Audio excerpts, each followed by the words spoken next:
Three empires followed this pattern: Spain, Britain, the USSR. Each believed they were exceptional. Each believed they were different. Each believed the rules didn't apply to them. Well, they were wrong every single time. All three lost control of their money supply. All three debased their currency to fund endless spending. And all three collapsed within decades of abandoning sound money principles. We're following that exact same pattern, stage by stage. But here's what should terrify you about where we are right now. CBDCs aren't about efficiency. They're not about convenience. They're stage 6 of a deliberate war on cash that's been running for over 50 years. And here's what should keep you awake at night. Stage 6 is the final lock. The system you can never escape. Let's start with Stage 1. August 15, 1971. Nixon closes the gold window. Money becomes pure debt, backed by nothing but government decree. The math here is simple and terrifying. Once money is divorced from physical backing, debasement becomes the only option. You can't print gold. You can't create silver out of thin air, but you can create dollars with a keystroke. This wasn't an accident. This was the foundation. Because once money becomes pure fiat, the government controls the money supply completely. No constraints, no limits. Just political will and a printing press.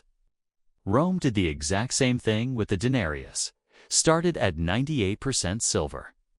By the time the empire collapsed, it was 5% silver and 95% base metals. Same pattern, same result, same mathematical inevitability. But here's the genius of the modern version. Rome had to physically debase their coins. Mix copper into silver. People could see it happening. Feel the difference in weight. Test the metal content. Digital money is invisible debasement. You can't weigh a dollar in your bank account. You can't test its purity. The debasement happens in databases and spreadsheets, hidden from public view. Stage 2 launched immediately after. The digital convenience trap. Credit cards and electronic payments sold as progress, as evolution, as the natural next step. And it was convenient. Faster than cash, easier than checks. No need to carry physical money or worry about making change. The marketing was brilliant because the convenience was real. But the real genius wasn't making digital payments convenient. It was making them necessary. Think about this progression. In 1970, you could live entirely on cash. Pay rent in cash. Buy groceries in cash. Fill up your gas tank in cash. No questions asked. No records kept. No government database tracking your spending patterns. By 2000, try living on cash for a month. Try renting an apartment without a credit check. Try buying a plane ticket without a credit card. Try shopping online with physical currency. The system didn't just offer digital alternatives, systematically eliminated cash options, made them impractical, made them suspicious, made them impossible. Each stage makes the previous form of money seem primitive and inconvenient. Gold seemed heavy and impractical compared to paper dollars. Paper dollars seemed slow and cumbersome compared to credit cards. Credit cards seemed limited compared to digital wallets. The pattern reveals itself when you step back and look at the progression. Each innovation promised more convenience while delivering more control. Each advancement made the previous system seem outdated while making the new system indispensable. By 2000, the foundation was complete. Money was pure fiat. Digital payments were normal.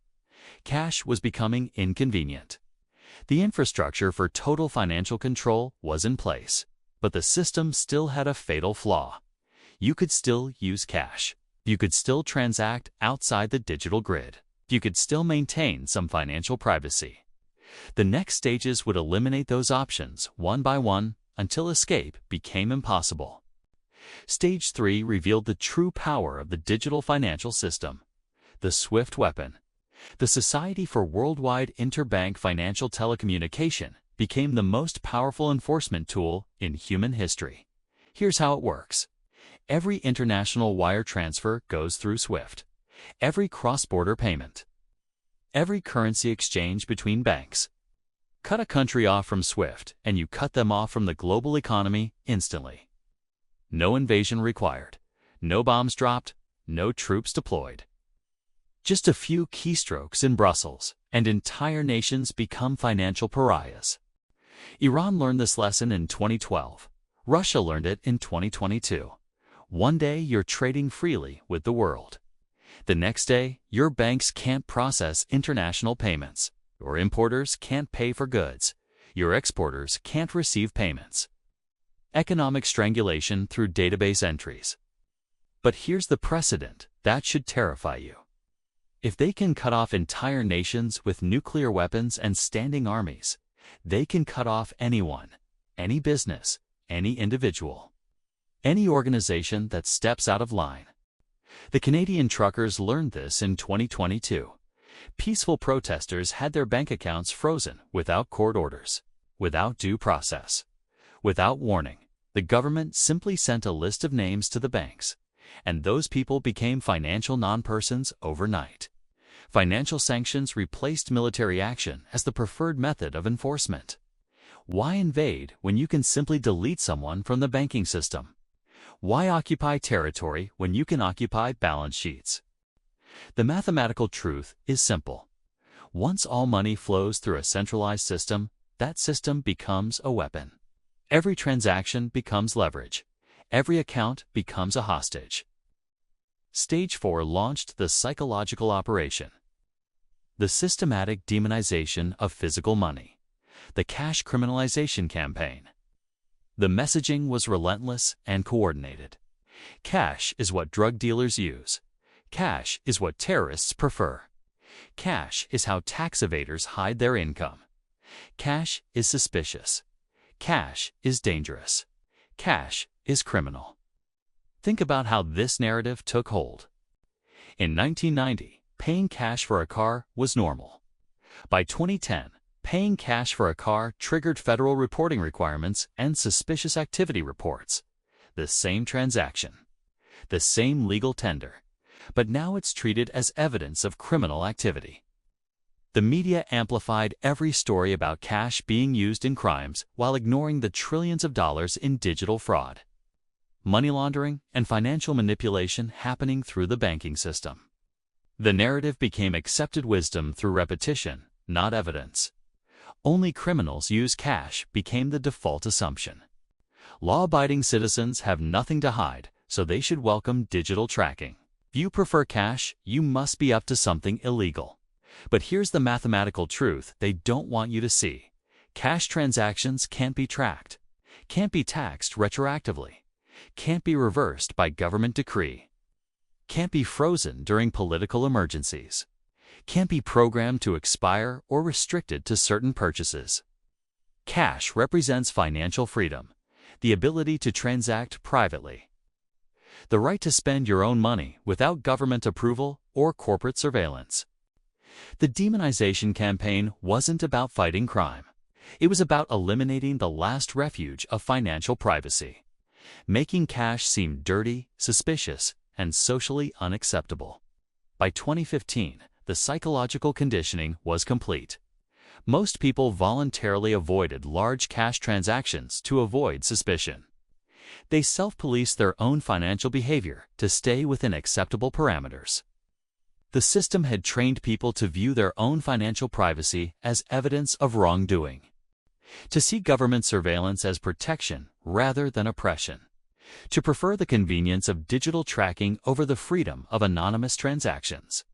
Once cash became suspicious, the stage was set for total surveillance. Because if only criminals use cash, then monitoring everyone else becomes a public service. Stage 5 would make that surveillance mandatory, comprehensive, and permanent. Stage 5 turns suspicion into law. Know your customer requirements expanded to cover smaller and smaller transactions. The reporting threshold trap snapped shut on financial privacy. Originally, banks only reported cash transactions over $10,000. That seemed reasonable. Most people never deal in that kind of cash anyway. But the threshold kept dropping. $10,000 became $3,000 for certain transactions. Then any amount deemed suspicious by bank algorithms. What's suspicious? That's where it gets terrifying. Depositing cash regularly. Not depositing cash regularly. Withdrawing round numbers. Withdrawing odd numbers. Making transactions that don't fit your usual pattern. Making transactions that fit your usual pattern too perfectly. The system created a catch-22. Every financial behavior became potentially suspicious. Every transaction pattern could trigger a suspicious activity report. Every deviation from algorithmic expectations could flag your account for investigation. Banks filed over 2.3 million suspicious activity reports in 2021 alone. That's one report for every 140 Americans. Think about that math. Either America has the highest financial crime rate in human history, or the definition of suspicious has expanded beyond all reason. The real-world consequences are brutal. Bank account freezes without warning. Seizures without due process. Financial investigations based on spending patterns rather than criminal evidence. Try explaining to a federal agent why you withdrew $8,000 in cash last month. Try proving you're not laundering money when your deposit patterns changed after you got a new job. Try maintaining your innocence when an algorithm flagged your account based on metadata you can't even see. The Canadian trucker precedent revealed the true scope of this surveillance system. The government didn't need new laws or court orders. They just activated powers that were already built into the financial infrastructure. Emergency powers froze accounts instantly. Not just the truckers, but anyone who donated to them. Anyone who shared their content. Anyone whose transaction patterns suggested sympathy with their cause. The system could identify and isolate financial dissidents within hours. That precedent should terrify every American. Because the same surveillance infrastructure exists here. The same emergency powers. The same ability to turn citizens into financial non-persons with a few keystrokes. Every transaction you make is monitored, categorized, and stored permanently in government databases. Your coffee purchases, your gas fill-ups, your grocery shopping, your political donations, your charitable contributions. Every financial decision creates a permanent record. The illusion of privacy was destroyed completely. Your spending patterns reveal more about you than your search history. They show where you go, what you believe, who you associate with, what you read, what you eat, what medications you take, what political causes you support. Banks know if you're having an affair before your spouse does. They know if you're job hunting before your boss does. They know if you're struggling financially before your family does. Every purchase tells a story. Every transaction reveals a secret. Mathematical reality sets in once you understand the scope. When every transaction is tracked, behavioral control becomes inevitable. The system doesn't just monitor your spending. It shapes it through convenience, rewards, and restrictions. Credit scores already control where you can live and what you can buy. Social credit systems are the next logical step. Your financial behavior determines your social privileges. Your spending patterns determine your access to services. But Stage 5 still had one fatal flaw. You could still use cash for small transactions. You could still buy groceries, gas, and daily necessities without digital tracking. You could still maintain some financial privacy for routine purchases. The system could monitor your bank account, but it couldn't monitor your wallet. It could track your cards, but it couldn't track your coins. It could freeze your digital assets, but it couldn't freeze the cash in your pocket. Stage 6 eliminates that option forever. Stage 6 is the final lock. Central bank digital currencies. Programmable money issued directly by the Federal Reserve. This isn't Bitcoin. This isn't cryptocurrency as you know it. CBDCs are the opposite of decentralized digital money. They're centralized control taken to its mathematical conclusion. Here's how they work. Every digital dollar becomes a programmable token. The central bank can program expiration dates into your money. They can restrict what you're allowed to buy. They can freeze your funds instantly without court orders. They can monitor every transaction in real time. Your money becomes software. And like all software, it can be updated, modified, or deleted remotely. The terrifying capabilities are already being tested. Expiration dates force you to spend money within government timelines. Can't save for the future if your savings disappear automatically. Can't build wealth if your wealth has a shelf life. Spending restrictions control your behavior directly. Want to buy meat? Sorry, your carbon credits are exhausted for this month. Want to travel? Your social credit score doesn't qualify you for transportation purchases. Want to donate to a political cause? That organization is flagged as problematic. Geographic restrictions keep you in designated areas. Your money works in your assigned district, but becomes worthless if you cross certain boundaries. Internal passports enforced through programmable currency. Social credit integration makes your money conditional on compliance. Speak out against government policy. Your purchasing power decreases. Share forbidden content. Your account gets restricted. Associate with the wrong people. Your financial access gets limited. The China model is already operational. Digital yuan controls what citizens can buy and where they can travel. Dissidents find their money won't work at certain stores. Political protesters discover their accounts frozen during sensitive periods. Social compliance becomes a requirement for financial participation. But here's why CBDCs are different from current digital payments. No private banks as intermediaries. No corporate layer between you and the government. No alternative systems to fall back on. Right now, if one bank freezes your account, you can open another account somewhere else. If one payment processor cuts you off, you can find another one. If the digital system fails, you can still use cash.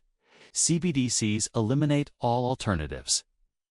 One system, one database, one point of control. The Federal Reserve becomes your only bank. The government becomes your only payment processor. Compliance becomes your only option. The mathematical endgame is simple. Once CBDCs replace cash entirely, financial freedom becomes impossible. Every transaction requires government permission. Every purchase creates a permanent record. Every dollar spent is a vote of confidence in the system. You can't opt out because there's nowhere else to go. You can't use alternatives because alternatives are illegal. You can't save outside the system because outside the system doesn't exist. Historical parallel reveals the pattern's completion. Every empire that debased its currency eventually reached this stage. Total control over the medium of exchange. Complete surveillance of economic activity. Absolute power over citizen behavior through monetary manipulation. The Roman Empire tried price controls when currency debasement failed. The Soviet Union tried rationing when central planning collapsed. Weimar Germany tried new currency when hyperinflation destroyed the old one.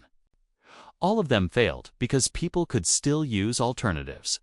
Barter systems, foreign currencies, black markets, physical assets, gold and silver. Something always existed outside government control. CBDCs eliminate that escape route. No barter system can compete with programmable money. No foreign currency can function without digital infrastructure. No black market can operate without anonymous transactions. No physical assets can be traded without digital records. The final lock clicks into place. Unlike previous stages, there's no workaround, no alternative, no escape. We're in stage 6 right now. Federal Reserve pilot programs are testing CBDC infrastructure. Digital dollar prototypes are being refined. The technical groundwork is being laid for full implementation. The pattern doesn't care about American exceptionalism. It's played out identically throughout history. Currency debasement leads to economic control. Economic control leads to political control. Political control leads to social control. Stage 6 completes the cycle. The pattern doesn't care about American exceptionalism. It's played out identically throughout history, and we're following it stage by stage, decision by decision. We're in Stage 6 right now, with CBDC pilot programs already testing the infrastructure that will make financial freedom impossible. Subscribe, because when Stage 6 fully activates, you'll want to understand exactly what happened and why.